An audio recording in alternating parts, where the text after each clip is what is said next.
Good day, Summoners. This is Raabemaster bringing you a League of Legends shoutcast for your viewing pleasure. And today, it's going to be featuring no one in particular, but there are some things I wanted to talk to you guys about. So, this is going to be a shoutcast, but it's also going to be a me talk to you guys kind of cast too. So, I'm going to upload another one probably later today that's completely shoutcast. And I don't want to talk about my channel and stuff every video, but I wanted to address some things. So, let's go over the champion picks before we begin. First on the blue team is going to be Annie in the mid lane. Bot lane is going to be AD carry Tristana, supported by Alistar. In the jungle will be Jarvan the fourth, and Singed is going to be in the top lane. For the red team, Teemo is going to be in the top lane. There's going to be a mid lane Nidalee. There will be a Lee Sin. Where is he? Oh, he's right here in the jungle. Draven, supported by Tark in the bot lane. So, I'm just going to start the game. And right now it is 4-2. And the one thing I want to talk to you guys about is, yes, my guides in the future will be on the MOBAfire channel. This next one's going to be a revised Leona guide. Then I'm going to do Cassiopeia. Then I'm probably going to do Trundle. And from there, it's going to be either Trundle or I'm going to redo my Mundo and my Rise guide. I'm going to redo my Mundo and my Rise guide anyways, but whether it's before or after the Trundle guide, up for debate right now. Anyways, I've noticed a lot of... I want to talk about two things. One, MOBAfire, and two... something about the meta, but it's kind of can be after MOBAfire. So, actually, I want to talk about that lane matchup first. Singed versus Teemo. Teemo kind of rocks Singed in the early game because of his ranged poke, nice amount of damage. Ugh, it's gonna be a hard lane for Singed. And of course, Nidalee versus Annie. Nidalee can't really get close, but she does have a lot of poke. And there's some really decent gank. Nothing's gonna happen though. Sad face. There's my Skype going off. And now Teemo is being ganked. Looks like he's going to die. Singed is going to slow. He's going to. Will he flip? I think he has a flip, but Poison's going to pick him up. Or an auto attack from Singed, one of the two, and that's going to be a nice kill. So what I want to talk about is MOBAfire. Now, I know there's a lot of hate for MOBAfire. Like, it's got some scrub guides, sure. They don't usually always go with the meta. Sometimes top-rated one's not perfect. But if I had to recommend a site to go look at guides for both brand new players and experienced players, I would say MOBAfire. In my opinion, solo mid is great for people who have some experience with League of Legends, but don't have a complete grasp on what they should build in certain situations, and don't have a grasp completely of all the game mechanics. If you're a good experienced player or you're brand new, I would suggest MOBAfire. I'd suggest it for brand new players because it pretty much holds your hand through the guys a little bit more, and it's a lot easier for completely new players to get a better grasp on the game with those guides. For very experienced players, I would also suggest MOBAfire, not because it's got the knowledge for more experienced players, but because it's got very interesting insight in a lot of the guides. I know, I was looking up, I look at all the guides before I make my own guide. I like to take a good sampling of all the guides, my own wonderful game knowledge and experience with the champion, and I put it all together for my guide. Quick, easy, painless 5-minute guides. And also with all my guides, I'll have a MOBAfire guide coming out with them, titled under pretty much the same thing. It'll be linked in the video. So I'll put a link in the description for my Leona one. You can upvote that, you can comment on it, have a great time. But the reason I would suggest MOBAfire for high-level players is because there's a lot of interesting things you can find on MOBAfire that you wouldn't really expect from a solo mid guide. I was looking for cast guides, and I found one about cast support. And I know a lot of people be like, cast support, terrible. She needs farm, she's a carry. How's she going to do DPS without items? But, when you think about it, I wouldn't suggest cast as support a very serious manner at all. But, Miasma's a pretty decent slow. She has good base values already, especially for Twin Fang. His base values aren't terrible, especially since you can spam it a lot. And if you build her kind of tanky cooldown reduction champion, she's going to have her ult up a lot. She can pretty much use that to initiate. And if they focus her, hey, she's not your carry, she's your support. And it looks like right here we got a gank going for bot lane. And I think that Tristan's going to get killed, but will Lee Sin be killed? No, he will not. Alistar and Annie are actually going to try to rectify that. The Timbers did get dropped. There's the whiff on the Incinerate, but the Incinerate is going to get the kill. Now Draven's pushing up. Here comes Jarvan to help with the gank, though. And they are going to pick up the Draven. He's not going to get the Alistar. And Nidalee now trying to pick off this Alistar. Will she get the cherry kill? No, he's going to flash out of the swipe. Great plays, but Nidalee's also going to flash over the wall. They're not going to get another kill. All off 2 for 1, I think, in favor of blue team. I'm getting more Skype messages. I think that's from people with MOBAfire. I'm not exactly sure, but I'll deal with those later. And if you hear the Skype noise, it's probably from my phone as well. But, what was I tell you? MOBAfire guides, they have a lot of different perspectives than you'll find on solo mid. They'll make you look at a champion in a completely different way, how the ability should be valued. And support cast, not the stupidest thing I could think of. Teemo getting a solo kill on Singed. I mean, Singed just can't deal with that poke in the early game. It's so difficult for him to deal with.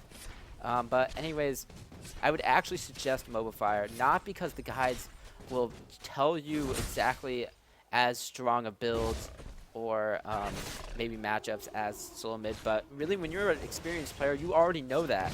Like, for a lot of champions, you can guess the skill builds. The itemizations, you know it's situational, so the item builds aren't really so extremely important.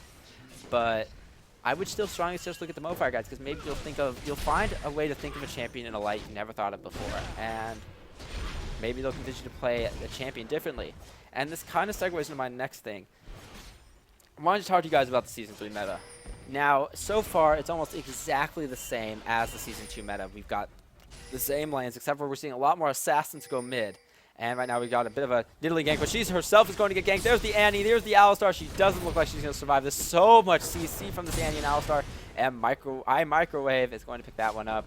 And now, of course, the rest of our team's just going to kind of fall back here. They do have a ward. Do they have a ward? No, they don't. It's from Pink Ward, so they don't know that Annie's still in that bush. Oh, they're trying to initiate. They're going to initiate on the Tark. He looks dead.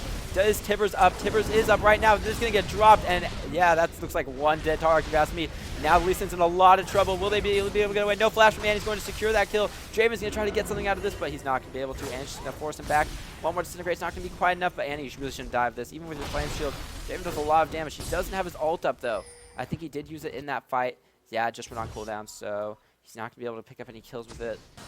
And that was just good play from blue team all around. There's a lot of gank coming from this Annie. It's very well played. And there's Teemo getting flipped back. Nice ult from Jarvan. They're going to take this down. No problem. But here comes the teleport in for red team. Nidalee's going to try to assist. And they are actually going to get the Jarvan. Will they get the Teemo? No. Clutch heal. Oh, Nidalee making big plays with the teleport. Singed, I think, is going to get away.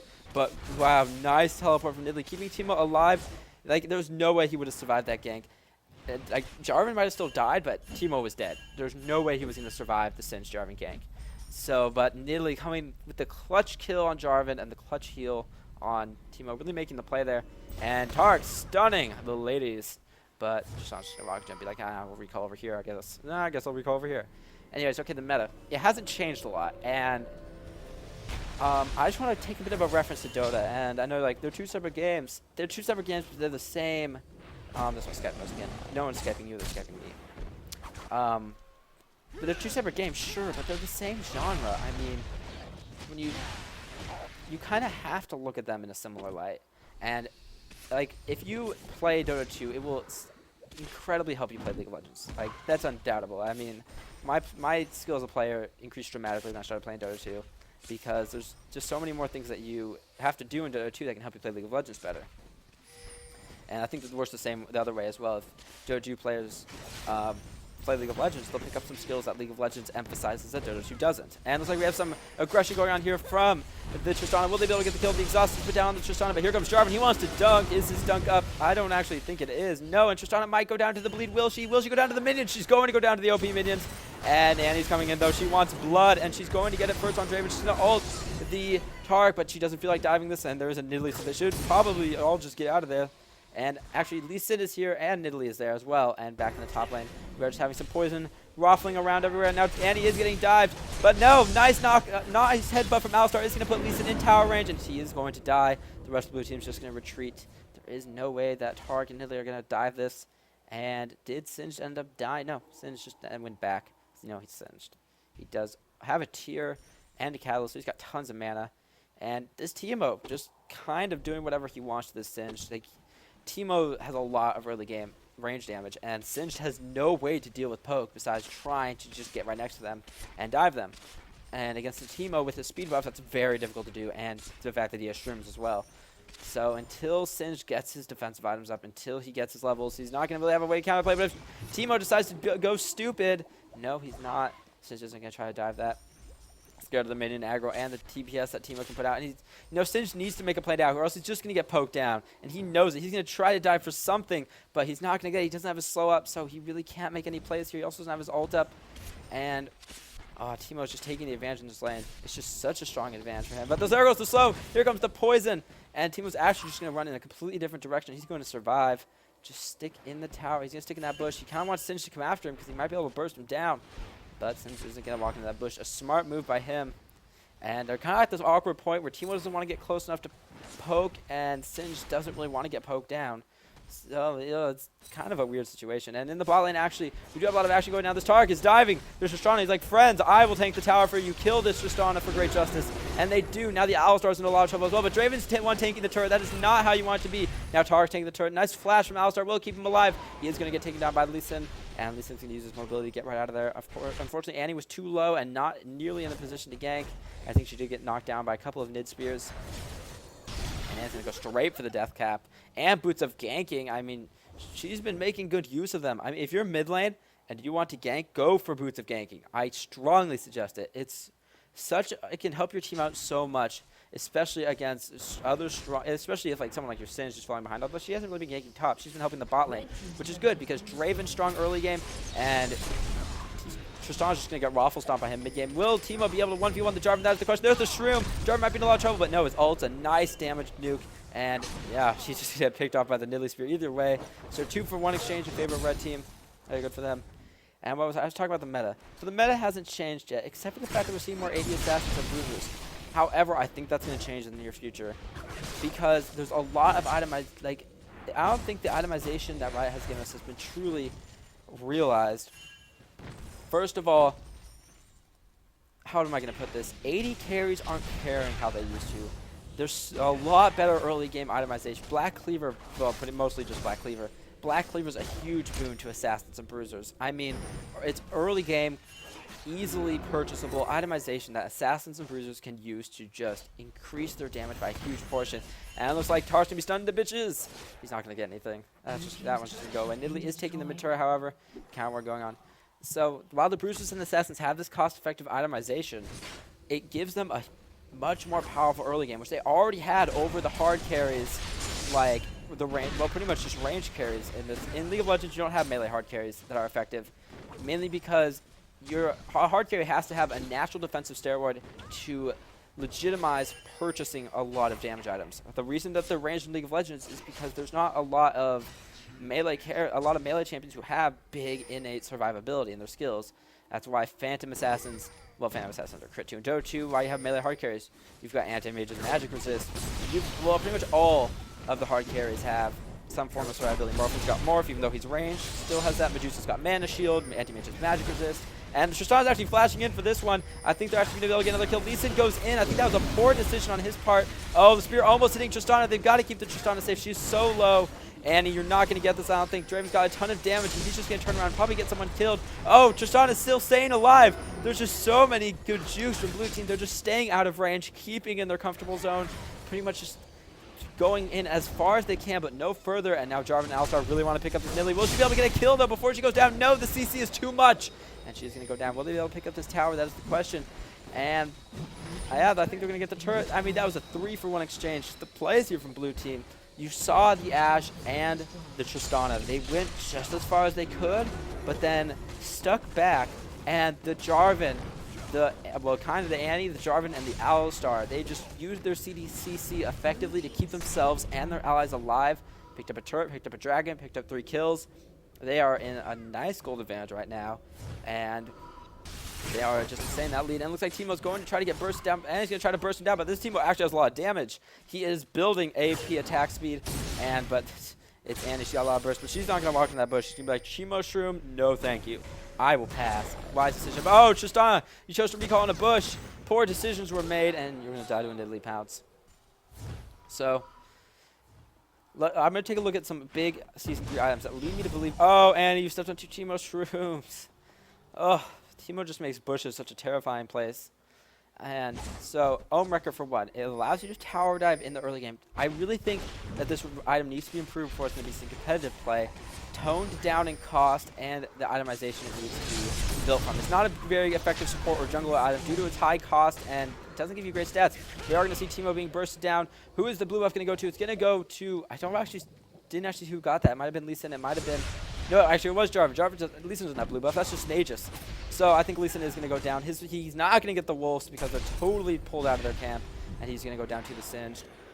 Blue team just continuing to pick up the kills as they need to. I think blue team's going to be able, red team's going to be able to take this tower down here. So what was I talking about? I was talking about Ohm Wrecker. It's not the most cost-efficient item. Like, it's really hard for junglers or supports to get, or even roam. If you want to roam with it, it can be very difficult to get because it's an expensive item for sure. And right now, Tristana's going to get a couple kills here, along with Jarvan. Tark and Draven were way too far forward. I mean, if you're next to a tower and an Alistar's defending it, you've really got to be careful for where the rest of the team is. Alistar can put you out of position extremely fast, knock you up, and with the Jarvan coming to help, Tristana's got quite a bit of burst damage. I mean, it kind of wins off mid-game, but she's got a Blade of the Ruined King right now. She's obviously worried about some health stacking on their team, which when you're against a Lee Sin, you've got to kind of be worried about the health stack. I see a lot of Lee Sins do that right now. Seraph's Embrace already on Nidalee. Nidalee can stack that thing so fast in Cougar form, especially with Pounce. I mean, every time Pounce off cooldown, just another stack, another stack. It's super efficient. So yeah, it's a decent item on Nidalee. I don't play a lot of AP Nidalee though, so not going to comment too much on it. Anyways, so I've covered Oathbreaker. I think it's it has the possibility to be an extremely powerful item for like early game pushing strategies and just like roaming strategy. I think it could be extremely effective. Another big item that they've created is Random's Omen. Okay, they haven't created Random's Omen. They've has enhanced this greatly. Oh, nice kick from Lee Sin is going to put Tristana way out of position. She's going to go down. I think that Lee Sin's going to go down. Nice heal from Nidalee. Will it keep him alive? I don't think it's going to be enough. Flash Q from Annie is going to bring her down, and now Nidalee looks like she's in a bad spot.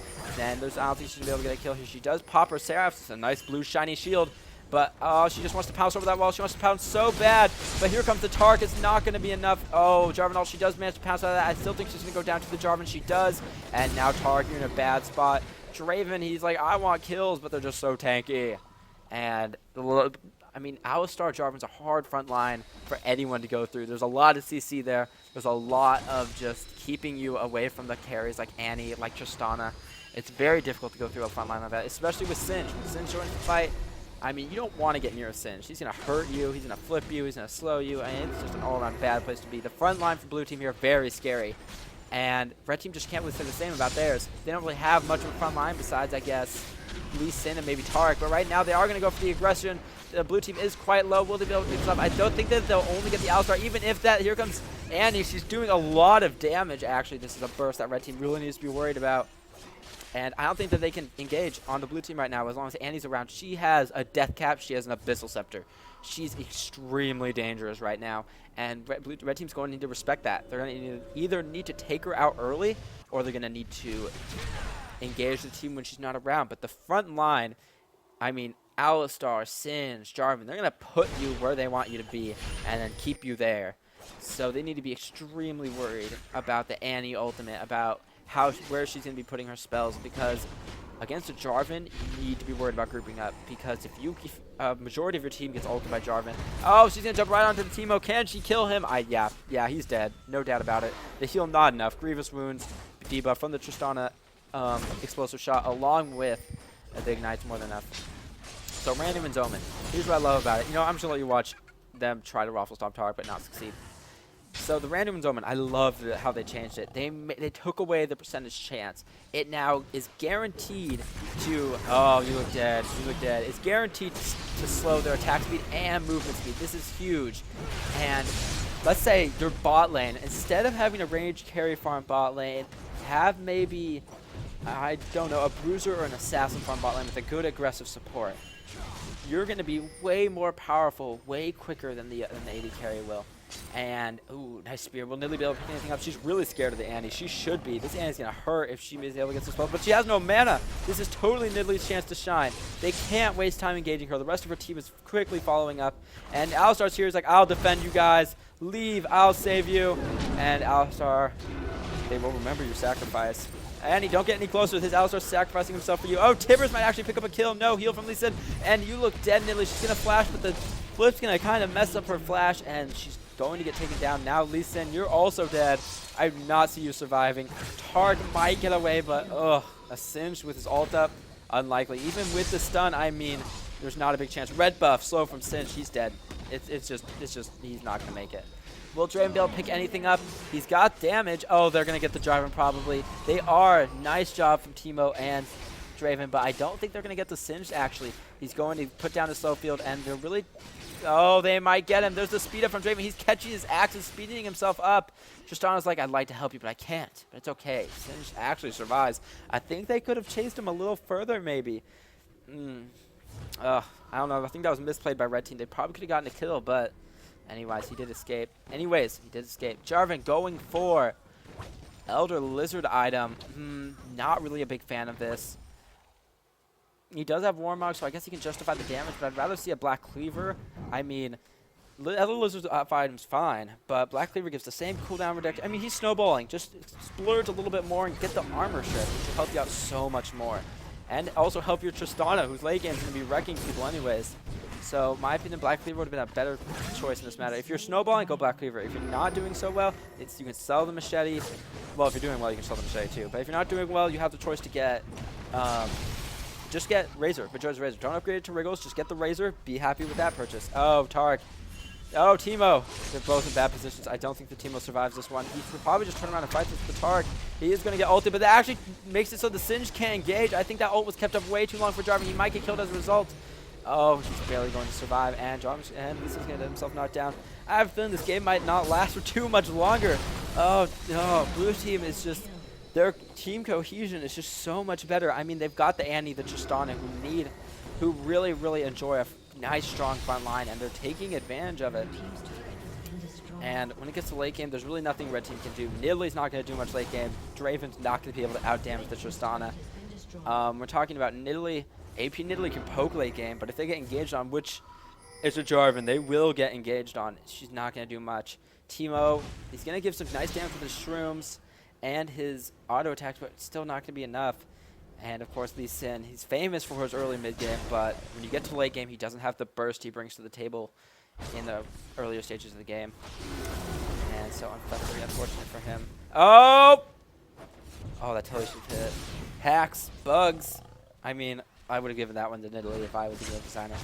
Animation on the spears is a little further than the actual hit marker, though, so you've got to be aware of that when playing Nidalee. Man, I'm really getting off topic. I really want to talk about stuff, but it's getting broken up. Pretty much meta items, random and omen, it's assured that you're going to get the slow, you're going to get the movement speed slow, you're going to get the attack speed slow. I think two big items that Bruisers and Assassins can build to just destroy 80 carries, actually three are Warmogs, Randuins, and Black Cleaver. I mean, you'll have a ton more early game power. You're not going to die to them at any point unless they have full item build. I mean, it's just such beautiful itemization. You're tanky. You've got stats to counter them. I mean, when was the last time you guys had a range carry in your game actually carry, get to like max item build and do extremely well? It's very, very difficult to do with the Bruisers and Assassins, the gap closers. It's making the fact that range carries are picked for their range survivability. It's not working out anymore in the meta. Just the number of gap closers, the number of dangers present to 80 carries, the new itemization, it's allowing early game teams, early mid game teams, I think, have a bigger advantage now. I think that we might see a change in the meta of that. Maybe we will, maybe we won't. I'm not going to number crunch for the pros right now, but I think it's a definite possibility that we might see the pros switch to more early game team comps, more push-based team comps. And because the Omewrecker, I think the Omewrecker needs to be buffed a little bit, though. I'd like to see it buffed a little, more cost-effective, maybe built out of more supportish items. I think they made that change actually recently, but still, I think they could have gone a little further, honestly. They're really worried about making an overpowered item, and I can definitely understand that. But still, I really think that there's a lot of room to move around in the meta. I mean, late game farming for your carry isn't as... Oh, nice initiation from Lee Sin, but she's just going to rocket jump out of there. She is going to get mauled by Nidalee. That was a huge buff, but they're going to lose 2 people for the Tristana. And in my opinion, definitely not worth it. Oh, the misclick by Annie, but she's not going to get the kill. Oh, barely surviving. That Q was definitely meant for the Nidalee. Oh, you almost had that, Annie, but they are, in fact, going to lose a champion for the Tristana. Was it worth it? Probably. I guess they got the shutdown money. And Team was actually just sitting here being like, come on, Jarvan. Are you there? Just walk into my shroom forest. Jarvan should have actually seen the Teemo right there. And I think Teemo's just going to like head on back. Anyways, if I sound a little different, it's my throat. My little throat problems. Oh, Teemo versus Annie. Who's going to win? Annie's like, I don't have my ultimate, but I will still destroy you. And actually, that one's going to get picked up by the cow. I think the cow's going to die, though. I do not see him surviving the Nidalee, but the spears keep missing. And Singed. Wow, I think Nidalee could have gone to Cougar form and picked that one up, actually.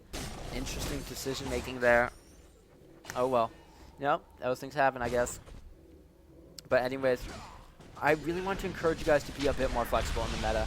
Now, the meta, we have it in Dota 2, after playing 200 games, I can't say that it has a meta like League of Legends does. In League of Legends, every game is you've got your solo laner, you've got a duo lane with a card carry and a support, you've got a jungler, and you've got a mid laner who can gank or build a lot of damage. Usually you want them to be able to gank. AP Nidalee is like an exception kind of that. She can't gank. But, yeah, she's a really interesting champion that way. Well, at least AP Nidalee is. You could put like 80 Nidalee mid and kind of go gank, I guess. She's mobile. She's got mobility. She just has 0 CC to speak of, so, meh. And you were way too close, Draven. You are going to die, but not without taking the Jarvan with you. I think actually that red team should disengage from this. Here comes Cow, and he's going to knock them up. And this team was dead. The crits from Tristana are just too strong. And, oh, barely surviving, but it doesn't matter. They're going to get the tower. They're going to probably push this one. I think they can probably maybe take an inhibitor with this too. Blue team, you were just seeing how to play tanks well and support your carries. I mean, you could use this game as a counterexample. Here's late game Tristana carrying for them, right? No. This is not an example of Tristana she's being effective as a champion. I'm not lying. I'm not gonna completely BS this. But she's being effective as a champion. However, let's say you had the itemization of a bruiser, an assassin on her. You would have gotten more kills because all she really has to rely on at this point in the game is some right clicks, some gap closure, and some CC. The ones who are really being effective here are the Singed, the Alistar, the Annie, the Jarvan. Tristana's here picking up kills because she's a ranged auto attacker who's doing some crit damage now.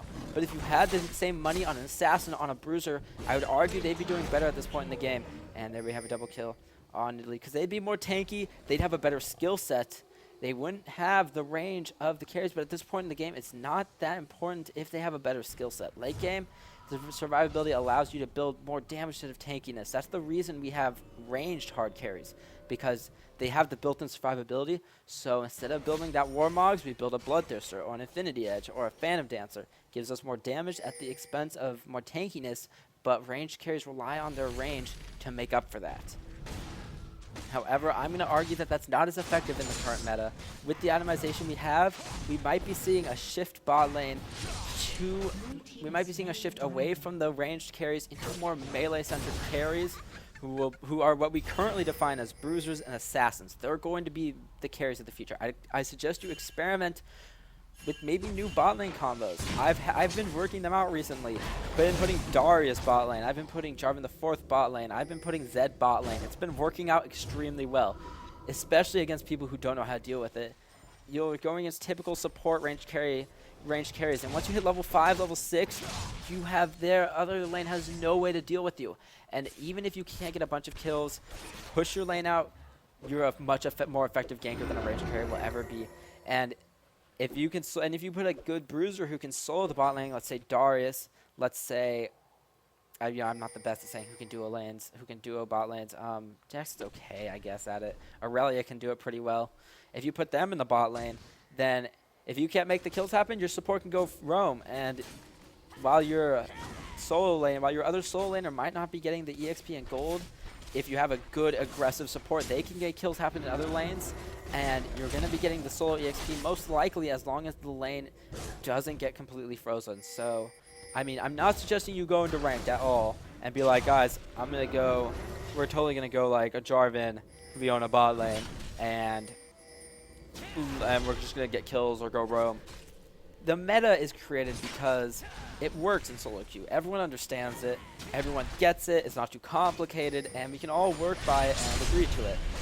However, that doesn't mean it should be the only thing you go by. And right now we're having a gigantic team fight. Everyone's kind of just diving on everyone, but there's so much tankiness in blue team that the carries aren't even getting scratched. I mean, all the damage is going on to Jarvan, all the damage is going on to the Cow, but we did see Nidalee, Teemo do a lot of damage, but right now there's just too much damage coming out from this Tristana. I mean, they were not able to put any damage on this Tristana. Actually, Draven might be able to clean up here.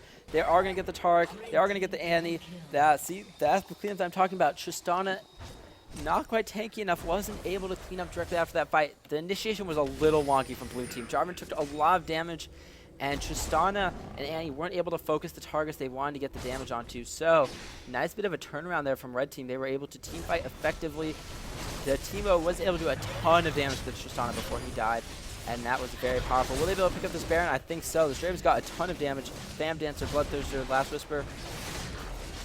Yeah, so pretty much what I'm suggesting is I would experiment around a bit more with the meta. Season 3 items haven't been fully realized to their potential, and I don't think range carries have the place that they did in Season 2.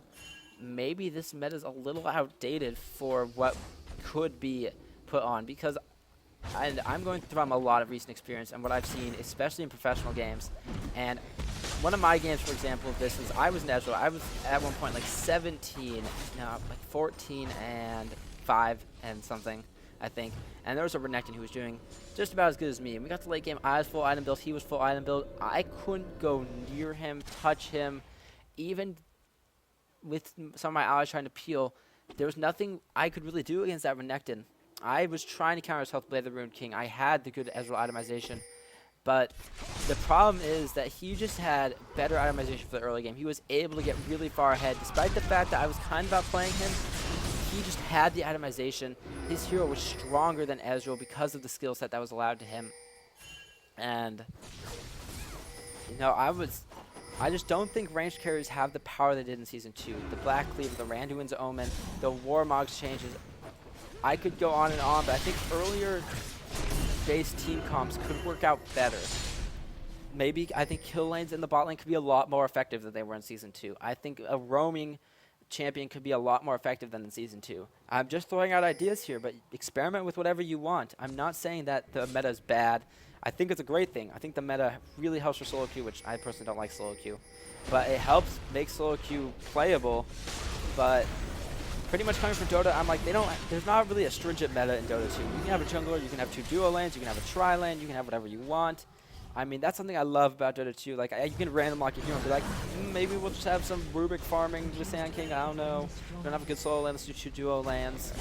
Let's have a roaming support for a while. You know, try that out in League of Legends a bit more. Don't try it out with randoms, though.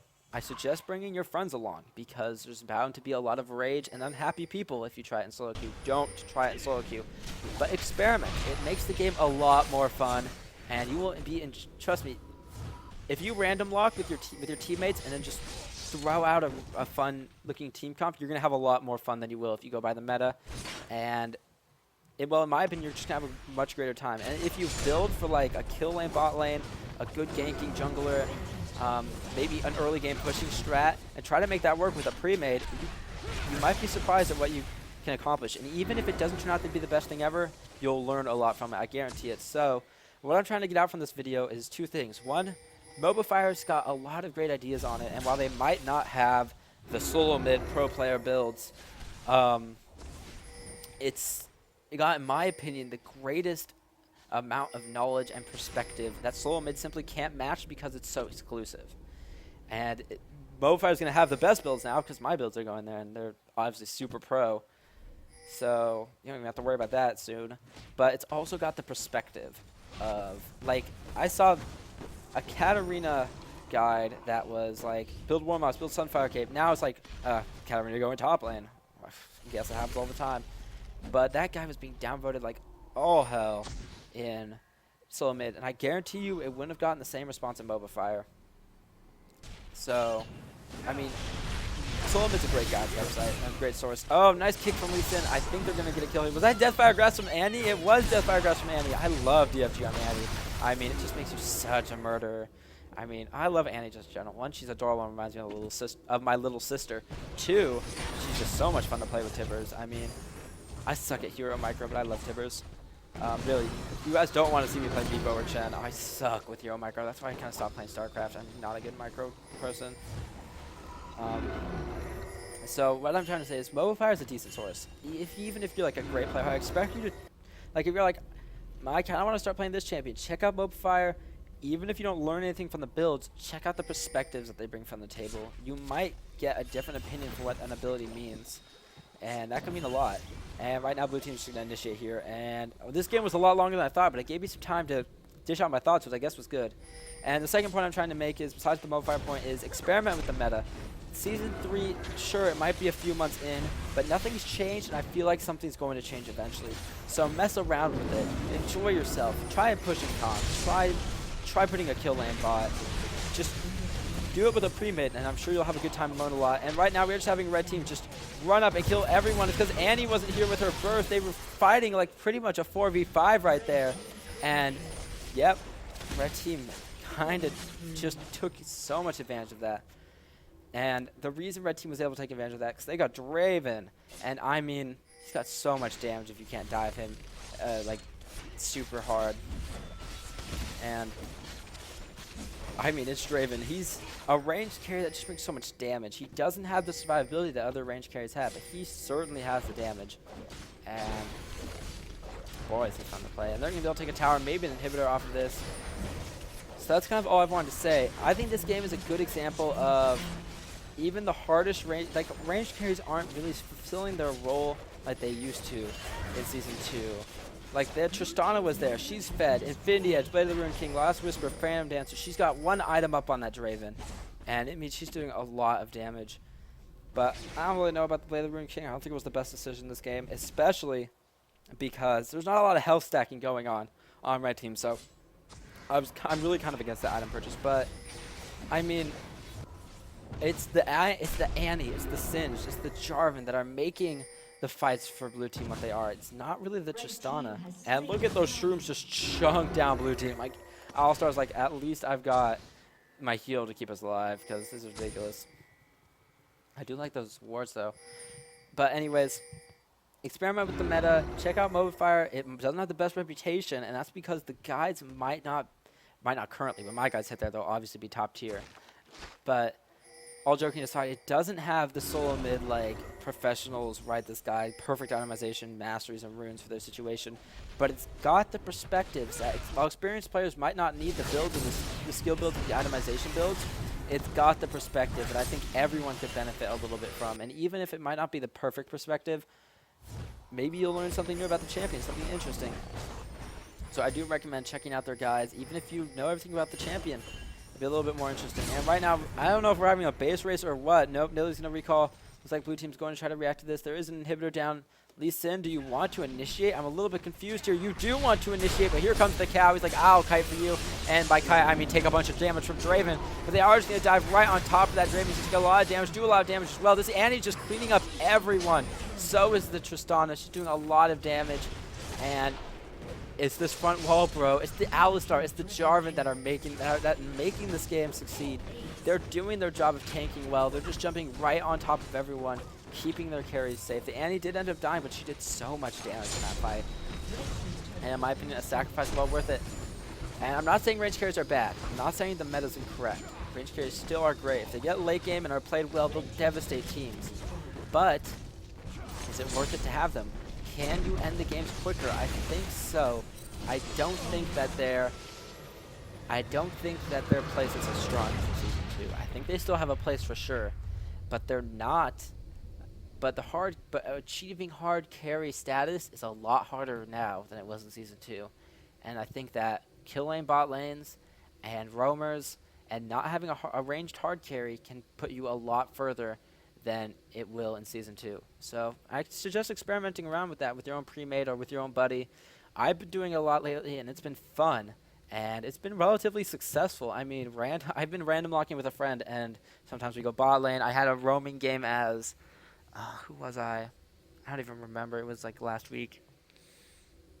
I want to say roaming Jarvan. I might be incorrect, though. Anyways, try it out. It's fun. MOBAfire. Look at their guides. Even if you know everything, you'll get fresh perspectives. Support Cassiopeia. Counter Bruiser Lux. I thought that's Civ HG's idea.